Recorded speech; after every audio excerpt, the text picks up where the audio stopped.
4 seconds, 3 seconds,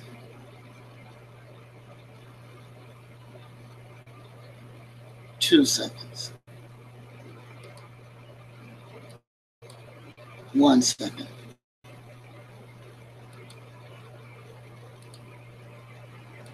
And I thank you so much for your patience. You want to see that.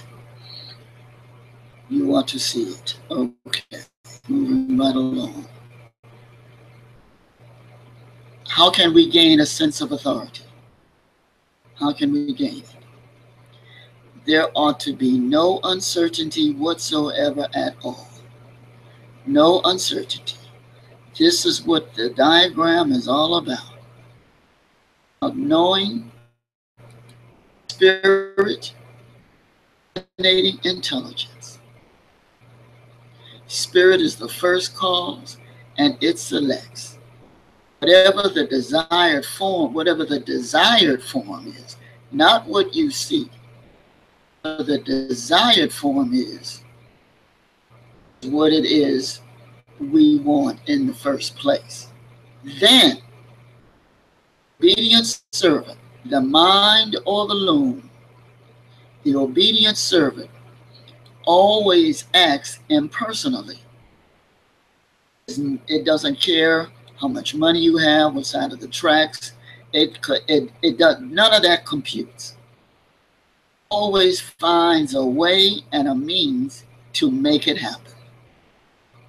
Whatever it is you want to happen, find the obedient servant, it's going to just make it happen.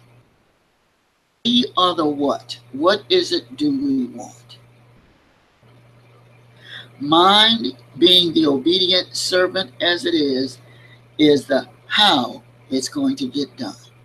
We must be very clear about, we must be very specific.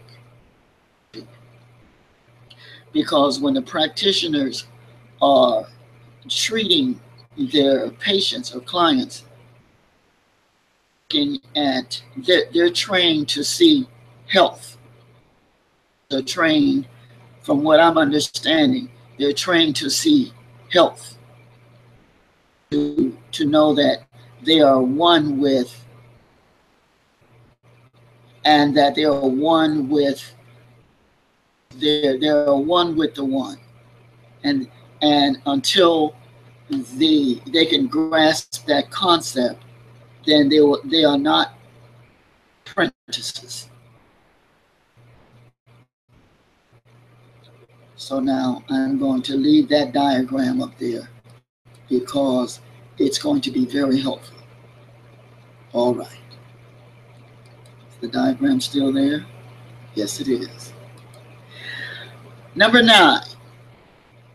We gain a sense of authority in treatment. There is no uncertainty, none at all. You must know, a student must develop within themselves a clear concept that goes on during a treatment. They must have knowledge, power, conviction of their ability. The student's treatment must be a statement of his or her beliefs and their knowing, because knowing than belief. Believe is knowing.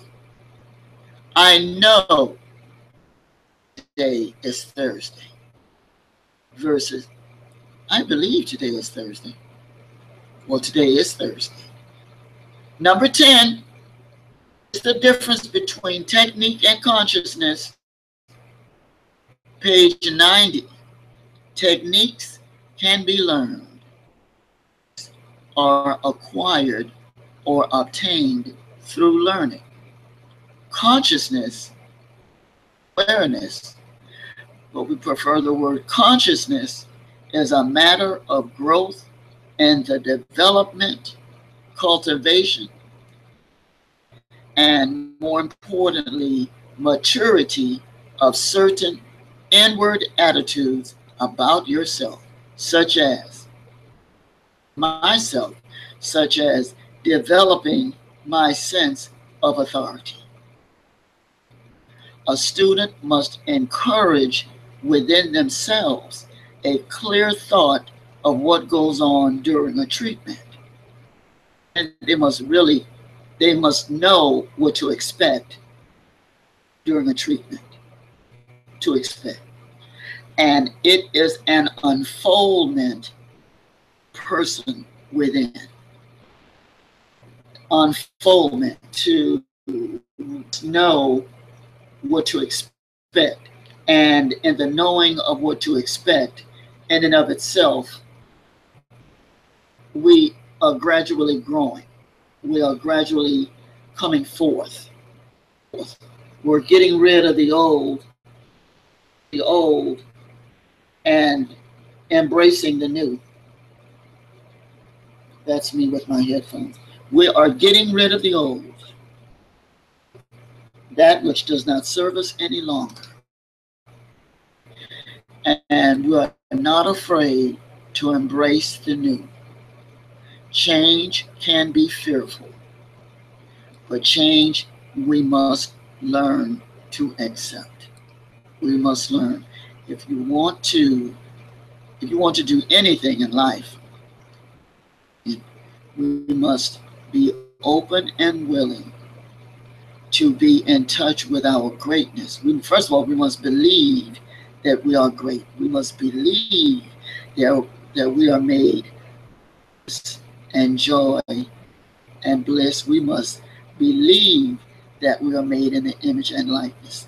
We must believe that we are made out of the spiritual substance God is made out of as well. And once we believe or have our own belief system, the young lady used the word confidence, which is a very good word.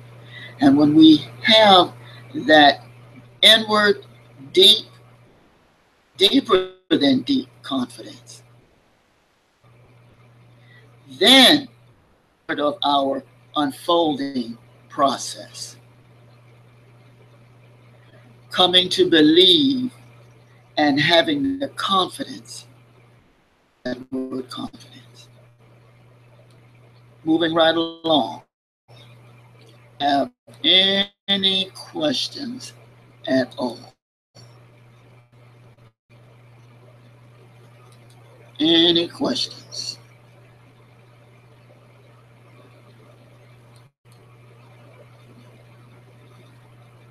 Okay, I will move on and read what I have here regarding infinite wisdom.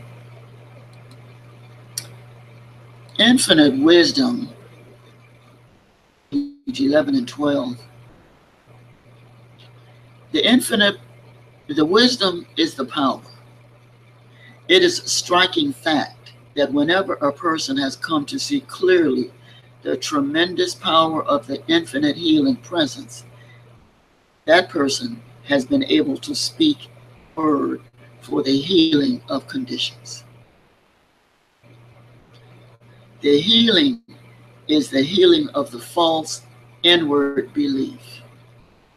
Manifestation in form of this changed belief is the outer healing, again, because this is confidence persona grata. Is the healing is the healing of the false inward belief. False inward belief. The manifestation in form of this changed belief is the outer. And there is a presentation I have regarding speaking with authority. Speak in such a way that others love to listen to you. In such a way that others love to speak to you. Again, speak in such a way that others love to listen to you. Listen in such a way that others love to speak to you. Are there any other questions? Okay, before we close out with our treatment prayer, our prayer for general good, and also let me tell you what we're going to do next week. Because once I do the prayer, once we do our treatment prayer, I'm signing off. So this is what we have to look forward to. Lesson 7. Here are the questions for next week.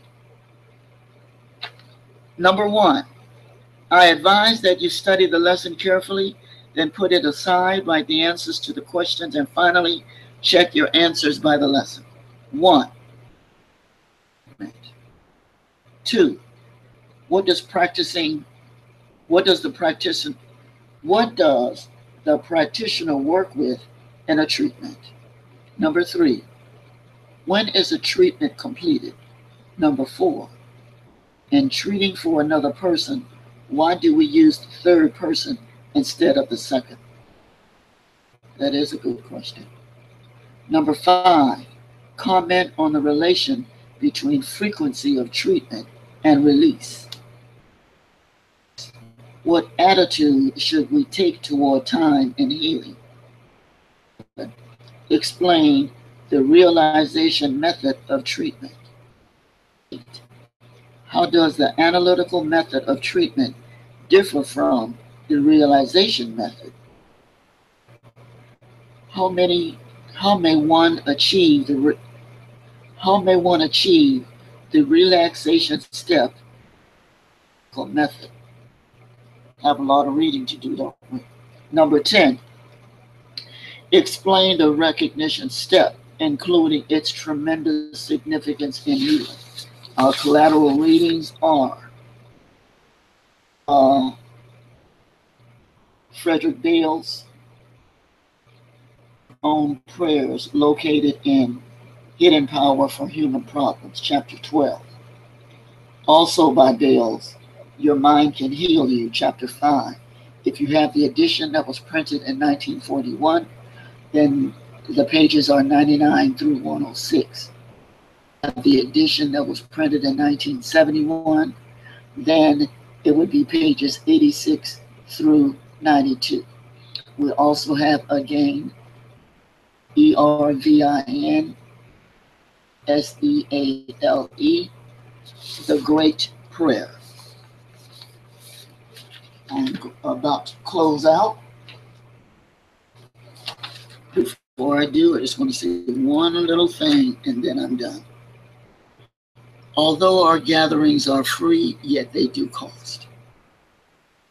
There are many costs in bringing this series to you. If this touches you, or if it even helps you in any way, would you consider making a love offering? Make your check payable to Barbara Williams Brown. The mailing address is 66 Washington Street, Suite 8, D as in David, New York, 12601. For credibility, you may want to check out my website, which is www.RevWilliams.com.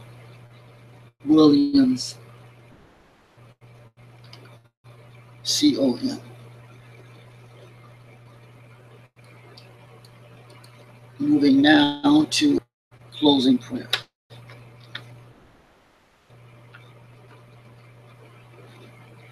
This day I seek a deeper understanding of myself. I know that I am part of the infinite intelligence. Infinite intelligence is ageless. Therefore, I know that eternal currents of tireless energy flow through every cell of my body this day. Infinite intelligence is perfect. There is no room for me for that which is called illness. Infinite intelligence is life. Therefore, nothing destructive can operate to hurt me.